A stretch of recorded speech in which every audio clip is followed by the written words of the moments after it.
Halo, Assalamualaikum. Halo, Halo, Assalamualaikum. Waalaikumsalam. Mbak ya, ada yang bisa Waalaikumsalam. dibantu? Ada yang bisa dibantu? Iya, saya mau curhat tentang kakak saya. Oke, kamu tahu kan setiap kali telepon masuk ke saya secara langsung dan tidak langsung masuk di YouTube sama di Facebook, jadi hati-hati, jangan pernah menyebut nama siapapun, termasuk namamu sendiri, karena saya tidak ingin setelah viral kalian minta take down. Tapi kan jenengan lagi nyari kakaknya, ingin menasehati kakaknya. Ya, semoga kakaknya dengerin konten saya biar sama kayak tantenya salah satu teman kita. Jadi mereka bisa lebih baik lagi. Kalau boleh tahu diceritakan ada apa ya? Ini kakak saya udah kerja bertahun-tahun sampai sekarang belum bisa pulang. Lah, posisinya di mana? Tahu uangnya kemana aja. Posisinya ada di mana? Posisi ada di mana? Sekarang kerja di Singapura. Sekarang orangnya ada di Singapura. Iya, Terus sampean sendiri posisinya di mana? di Indonesia. Oh, mbaknya ini di Indonesia. Jangan pakai handfree ya, suaranya meletek-meletek. Jangan ditiupin ya. Oke, sampean ada di Indonesia dan saudaramu ada di Singapura. Benar tidak?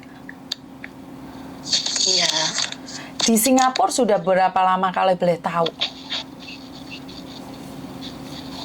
berapa lama ya? Lupa, saya nggak ingat. Terus masalahnya di mana sekarang? Masalahnya itu kakak saya kalau dinasehatin saudara-saudaranya, kalau suaminya itu kok nggak kerja, kok dikirimin terus, itu gimana gitu. Kalau pulang cuti itu nggak, maksudnya nggak bawa uang, nggak bawa apa gitu, kasihan. Oke. Terus kenapa uangnya dikirimin semua ke suaminya? Benar tidak? Saya nggak tahu dikirimin semua atau berapa, saya juga nggak tahu. Cuma dari dulu pertama kali kerja ke luar negeri itu ke Saudi. Setelah itu pulang cuti nikah, setelah itu pergi lagi. Terus kenapa sampean sebagai adik ngurusin rumah tangga kakakmu? Kenapa harus begitu khawatir? Ya saya kasihan sekali sama kakakku, Miss. Kenapa kakakmu mengeluh? Kerja ke luar negeri. Apakah kakakmu mengeluh dia tidak punya uang?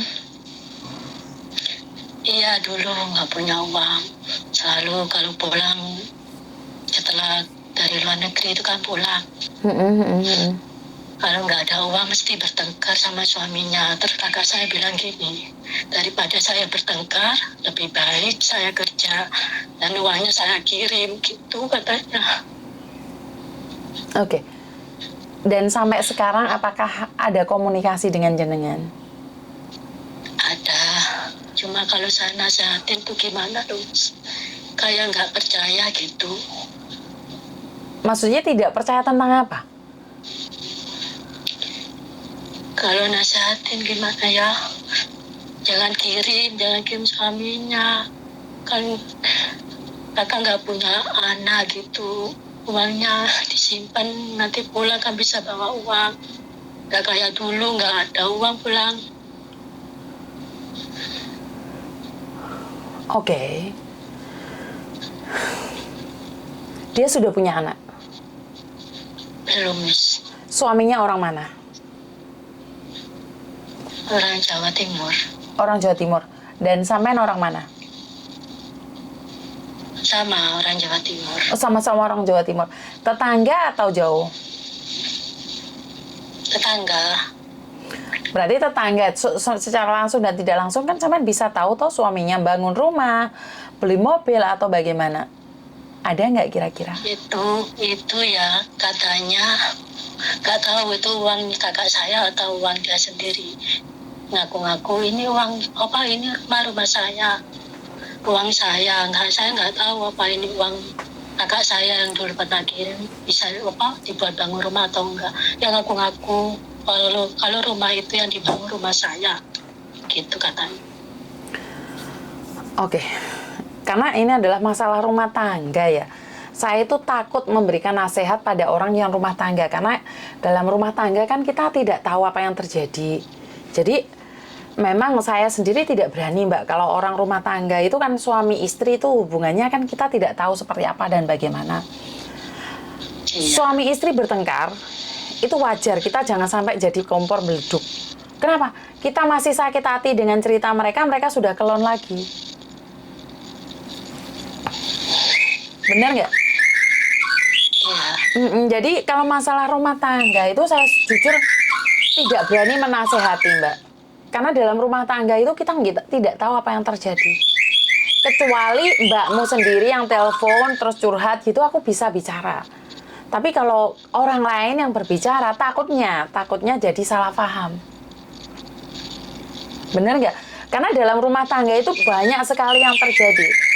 Karena dulu, ini pengalaman saya pribadi ya, dulu suami saya sama suami saya bertengkar. Dan pada akhirnya saya cerai sama suami saya. Dan saya cerita sama ibu saya, apa yang terjadi dalam rumah tangga saya. Dan kami bercerai, setelah itu saya dan suami saya baikan lagi. Akhirnya saya berbicara dengan ibu saya, Bu, saya balikan lagi sama suami. Tapi ibu saya tuh masih sakit hati. Hah? Bukannya kemarin kamu bilang suamimu nggak baik, nah sekarang kok balik lagi? Paham? Jadi dalam rumah tangga itu sangat sulit sekali untuk dimengerti. Karena dilema dalam rumah tangga itu hanya mereka yang tahu. Dari situlah saya belajar, saya bertengkar sama suami saya hebat. Saya tukaran kasarannya, ada apapun saya tuh nggak pernah cerita sama mertua saya, juga nggak pernah cerita sama ibu saya. Karena sampai detik ini pun ibu saya itu masih ada benci, ada kecewa sama suami saya. Itu ada. Karena dulu saya sudah bilang, suami saya itu nggak bagus ibu, suami saya ini. Saya selalu menceritakan kejelekan suami saya pada orang tua saya. Tapi saat saya balen lagi sama suami, ibu saya tuh nggak terima, karena dia bilang, wah aku sampai sekarang masih sakit hati, kamu kelon meneh, Dok. Wes rabi meneh awakmu, Dok. Karena yang saya ceritakan itu tentang kejelekan suami, saya lupa kejelekan saya sendiri. Saya selalu berkata bahwa suami saya nggak benar, tapi saya lupa bahwa saya sendiri juga nggak benar. Ya, kalau nasihat masalah keluarga, kalau bukan mereka sendiri yang berbicara dengan saya nggak berani ngomong. Karena kita orang di luar area. Kalau kita bicara banyak, kita salah. Kalau kita bicara benar, kita salah. Dan kalau kita mendapatkan laki-laki yang tidak baik, yaitu tadi, ujung-ujungnya kakakmu akan menyesal. Benar nggak? Iya. Tapi karena bukan kakakmu yang cerita, saya nggak berani berbicara lebih. Kalau masalah keluarga kan masalah pribadi, total pribadi. Tidak ada seorang pun yang mau ikut diacak-acak rumah tangganya. Ya, apalagi kamu seorang adik. Saya tahu kekhawatiranmu, karena adik saya dulu juga khawatir dengan kehidupan rumah tangga saya. Adik saya tuh takut kalau ada apa-apa dengan saya, tiba-tiba saya bermasalah dengan suami saya, dengan anak-anak saya, itu adik saya juga khawatir. Bahkan adik saya yang di Korea itu sangat mengkhawatirkan keadaan saya. Kakak, kamu baik-baik saja, kakak. Kakak, kamu jangan nangis ya, kakak. Kamu di Hong Kong tidak punya siapa-siapa, kakak.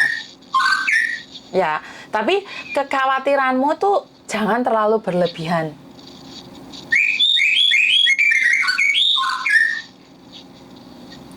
Paham, sayang? Iya, Miss. Jadi masalah rumah tangga, keluarga orang lain, saya tidak berani ikut campur. Dan saya juga tidak berani menasehati, takutnya keliru. Karena kan saya cuma dengerin dari pihakmu saja, sayang. Ada yang lain lagi? Oh iya, Miss. PT di daerah Sidoarjo ada. Kalau saya di Sidoarjo nggak ada, Mbak. Saya adanya cuma di Malang. Di Malang saja ya? Iya, betul.